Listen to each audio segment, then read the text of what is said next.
بسم الله الرحمن الرحيم عن زينب رضي الله تعالى عنها قالت قال رسول الله صلى الله تعالى عليه وسلم يا معشر النساء تصدقن ولو من حليكن الحدیث رواہ الترمذی۔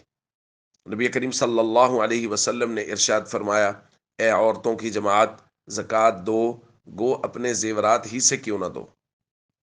دوستو، زکوٰۃ کے باب میں نبی کریم صلی اللہ علیہ وسلم نے بے حد تاکید بیان فرمائی ہے، یہاں تک کہ خواتین کو الگ سے خطبہ ارشاد فرمایا، اور چونکہ عموماً خواتین کے پاس زیورات ہوتے ہیں اور طبعاً ان کو زیورات سے محبت ہوتی ہے، اس لیے زیورات کو باقاعدہ مینشن کر کے فرمایا کہ ان کو بیچ کے ان کی زکوٰۃ دینی پڑے پھر بھی زکوٰۃ دو۔ دوستو، آج ہم ان چیزوں کا بیان کریں گے جن پر زکوٰۃ لازم ہے اور اس کی تھوڑی سی تفصیل کا ذکر کریں گے۔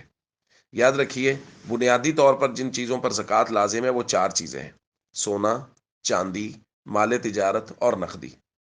تفصیل اس کی یہ ہے کہ اگر کسی آدمی کے پاس صرف سونا ہے، یعنی نہ چاندی ہے، نہ مال تجارت ہے، نہ نقدی ہے، تو جب تک وہ 7.5 تولہ نہیں ہوگا زکوٰۃ لازم نہیں ہوگی۔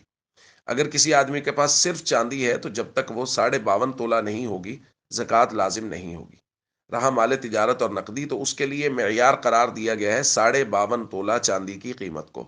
یعنی اگر مال تجارت 52.5 تولہ چاندی کی قیمت کو پہنچ جائے، یا نقدی جو اپنے پاس موجود ہے وہ 52.5 تولہ چاندی کی قیمت کو پہنچ جائے تو زکوٰۃ ہے، وگرنہ زکوٰۃ نہیں ہے۔ آج کی تاریخ میں جب یہ درس ریکارڈ کیا جا رہا ہے، 52.5 تولہ چاندی کی قیمت تقریباً 1,36,000 روپے بن رہی ہے۔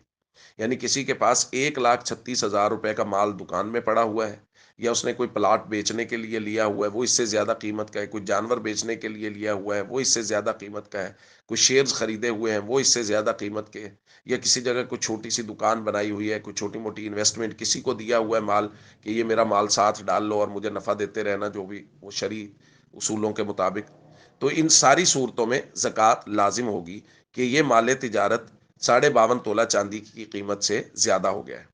اسی طرح اگر کسی آدمی کے پاس نقدی ہے اور وہ 52.5 تولہ چاندی کی قیمت سے زیادہ، یعنی 1,36,000 سے زائد ہے، نقدی جب بولی جا رہی ہے تو اس کا مطلب ہے جو ان کے پاس پیسے موجود ہیں، وہ جو بینک میں رکھے ہوئے ہیں، وہ جو جیز کیش ایزی پیسہ اکاؤنٹ میں موجود ہیں، وہ یہ سارے نقدی کے اندر شامل ہیں۔ تو دوستو، اس حوالے سے ہم ایک تفصیل سمجھ لیتے ہیں۔ ہمیں اس کا حساب کرنے کے لیے ایک چھوٹا سا چارٹ بنانا ہوگا۔ مثال کے طور پہ ایک ہمارے پاس سونا ہے 1,00,000 روپے کا، مثال دے رہا ہوں، چاندی ہے 1,00,000 روپے کی، مال تجارت 1,00,000 روپے ہے، اور نقدی 1,00,000 روپے ہے، تو 4,00,000 روپے ہمارے پاس ہو گیا۔ اب اس میں ہم وہ پیسے شامل کریں گے جو ہم نے لوگوں سے لینے ہیں، جو قرضہ دیا ہوا ہے۔ تو مثال کے طور پہ ہم نے لوگوں سے 1,00,000 روپے لینا ہے، تو یہ ہو گیا 5,00,000 روپے۔ تو 5,00,000 ہمارا زکوٰۃ کا کل مال بنا ہے۔ تو اس میں سے ہم نے صرف وہ پیسے نکالنے ہیں جو ہم نے لوگوں کے دینے ہیں، یعنی جو قرضہ لوگوں کا واپس کرنا ہے وہ اس میں سے نکال دیں گے۔ مثال کے طور پہ وہ 2,00,000 روپے ہے، تو 5 میں سے 2 ہم نے نکال دیا، تو اب 3,00,000 روپے بچ گیا، اور 3,00,000 کی ہم زکوٰۃ ادا کریں گے۔ یہ ہے اس کی مختصر سی تفصیل۔